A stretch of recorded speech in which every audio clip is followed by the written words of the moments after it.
ఆర్థికంగా సామాజికంగా పురుషులతో సమానంగా మహిళలను అన్ని రంగాల్లో ముందుకు తీసుకువెళ్తేనే దేశం అభివృద్ధి సాధ్యమవుతుందని పలమనేరు శాసనసభ్యులు అమర్నాథ్ రెడ్డి పేర్కొన్నారు. పలమనేరు మున్సిపల్ కార్యాలయంలో మంగళవారం ఎలక్ట్రానిక్స్ సైకిళ్ల పంపిణీ కార్యక్రమం జరిగింది.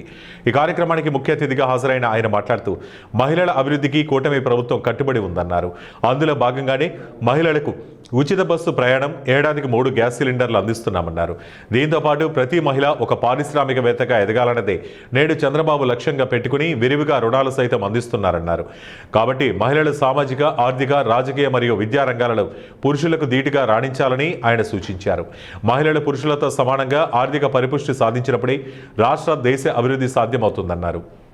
ప్రతినిధులకి పేరు పేరున నమస్కారం. మొదటగా మహిళలందరికీ కూడా అంతర్జాతీయ మహిళా దినోత్సవ శుభాకాంక్షలమ్మా. సో 8వ తారీఖున కూడా మీకు తెలిసిన విషయమే, ప్రతి జిల్లా స్థాయిలోనూ అదేవిధంగా స్టేట్లో కూడా చాలా ఘనంగా ఈ మహిళా దినోత్సవ సంబరాలు జరుపుకోవడం జరిగింది.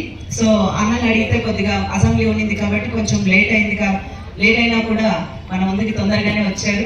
సో కాబట్టి ఈ కార్యక్రమాన్ని హాజరైనందుకు అన్నకి మరొకసారి ధన్యవాదాలు తెలుపుతూ, ఇందులో భాగంగా ఈరోజు మహిళా దినోత్సవంతో పాటు ఈరోజు ఒక పక్క మీకు ఏదైతే ఈ సైకిల్స్ ఉన్నాయో వాటి పంపిణీ కార్యక్రమం, అదేవిధంగా ఎయిడ్ కార్డ్స్ సంబంధించిన వాటిని కూడా పంపిణీ కార్యక్రమం చేయడం జరుగుతుంది. మొదటగా ఈ సైకిల్స్ గురించి డిస్ట్రిక్ట్ లెవెల్లో చేసింది నేనే కాబట్టి కొన్ని విషయాలు ఏంటంటే, అన్న ఫస్ట్ మాకు డిఆర్డీఏ మెప్మా పైన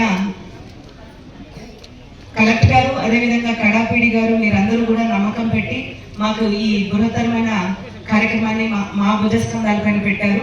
అయినా కూడా మహిళల్లో, ఎందుకంటే ఈ 2 డిపార్ట్మెంట్లో ఉండే అందరూ కూడా మహిళలే కాబట్టి వాళ్ళల్లో అవేర్నెస్ తేవడానికి మాకు 15 నుండి 20 రోజులు టైం పట్టినా కూడా 2 డిపార్ట్మెంట్ వాళ్ళు కూడా డిఆర్డీఏ మెప్మా వాళ్ళు కూడా చాలా మోటివేట్ చేస్తా. ఈరోజు మన సంఘంలో ముఖ్యంగా మన దేశం అభివృద్ధి చెందాలంటే పురుషులే కాదు మహిళలు కూడా భాగస్వాములు కావాలా. ఆర్థికంగా, సామాజిక పరంగా మహిళలందరినీ కూడా పురుషులతో సమానంగా తీసుకెళ్ళగలిగితేనే, విద్యారంగంలో కూడా వాళ్ళందరూ కూడా విద్యావంతులు అయితేనే ఆ కుటుంబాలు బాగుపడతాయి. కుటుంబాలు బాగుపడితే ఊర్లు బాగుపడతాయి. ఊర్లు బాగుపడితే దేశం బాగుపడుతుంది అనేటువంటి ఒక మంచి ఆలోచన ఆనాడు కీర్తిశేషులు నందమూరి తారక రామారావు గారు బీజం వేశారు.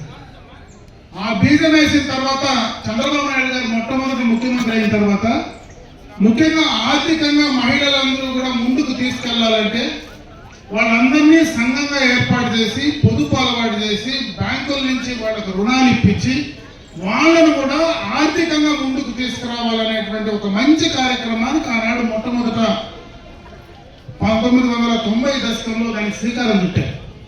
అదే ఈరోజు ఈ యొక్క 30 సంవత్సరాల తర్వాత ఈరోజు మహిళా సోదరిమణులు ఎక్కడికి వెళ్ళినా, అప్పుడే మన సోదరిమణి చెప్పింది కాకాతోపు నుంచి, ఈరోజు ఆ గ్రూపులో నేను ఉన్నాను కాబట్టి నేను చేసుకున్నటువంటి పొదుపు ద్వారా నా కుటుంబాన్ని నేను కాపాడుకోగలిగాను. నాకున్నటువంటి 2 బిడ్డలకు నేను పెళ్లి చేసుకొని ఈరోజు సంతోషంగా ఉన్నానంటే ఆ కార్యక్రమం ద్వారా చేసుకోగలిగానని చెప్పి ధైర్యంగా ఈరోజు మాట్లాడేటువంటి పరిస్థితి వచ్చింది. అదే కాదు, చాలా కార్యక్రమాలు స్వాతంత్రం వచ్చిన తర్వాత, ప్రజాప్రభుత్వాలు వచ్చిన తర్వాత చాలా కార్యక్రమాలు చేశారు. అయితే ఈరోజు మహిళా సోదరీమణులకు ఏదైతే ప్రభుత్వం